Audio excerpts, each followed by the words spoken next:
আসসালামু আলাইকুম, সবাই কেমন আছেন? আমরা তো ভালো নেই। আজকে শুক্রবার, আজকে সকালে ঘুম থেকে উঠে দেখি অবস্থা খারাপ। তো সকাল থেকে বৃষ্টি হচ্ছিল, তো ঘুমটা ভালোই হয়েছে মাশাল্লাহ, কিন্তু অবস্থা খুবই খারাপ। ঘুম থেকে উঠে দেখি পানির অবস্থা, মানে বৃষ্টিতে পানি জমে গেছে অনেক। তো এখনও পানি মনে করেন প্রচুর, মানে আরও বাড়তেছে পানি, বৃষ্টিও কমতেছে না। তো আমাদের ঘরের ভিতরে পানি উঠে গেছে। তো এটা হচ্ছে যখন বৃষ্টি হচ্ছিল তখন দেখাচ্ছিলাম আপনাদেরকে। আজকে সকালে নাস্তা খাওয়া সব কিছুই বন্ধ, নাস্তা খাইতে পারিনি এখনও। এখন বাজে হচ্ছে 11টার উপরে বাজে, নাস্তা খাওয়া হয় নাই, মানে রান্না বাড়া কোনো কিছু হয় নাই। খিদা লাগছে, কী করবো বুঝতেছি না।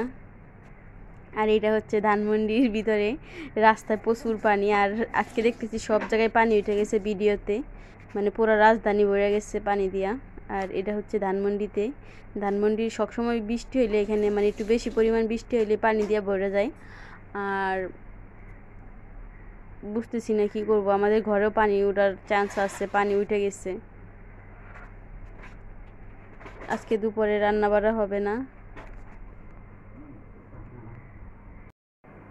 যারা হচ্ছে নিচে থাকি তাদের তো অবস্থা খুবই খারাপ। মানে এখন কী করবো বুঝতেছি না। রান্না বাড়া খাওয়া দাওয়া সব বন্ধ করে, বিস্কিট ছিল এই দিয়ে খাই নিলাম, পানি খাইলাম। আর কালকে একটু গরুর মাংস রান্না করা আছে, দেখি এটা দিয়ে ভাত খাবো আর কি। তো এখন হচ্ছে ঘর দর পরিষ্কার করে নিব। এখন আল্লাহর রহমতে একটু কমছে পানি, এই যে দেখেন কমতেছে, মানে ঘরের ভিতরে পানি ছিল আর কি, কমতেছে, বৃষ্টিটাও কমছে। তো সবাই দোয়া করবেন, অবস্থা খুবই খারাপ। এই যে এখন আমি ভিডিও করতেছি আর ও হাসতেছে, আমার ভ্যাঙ্গাচ্ছে, খাটের উপরে উঠে বসে আছে আর কি। আর আমি কথা পরপর দেখতেছি, আমার তো পুরো দূর হয়ে গেছে, কারণ আমার পরিষ্কার করতে হবে।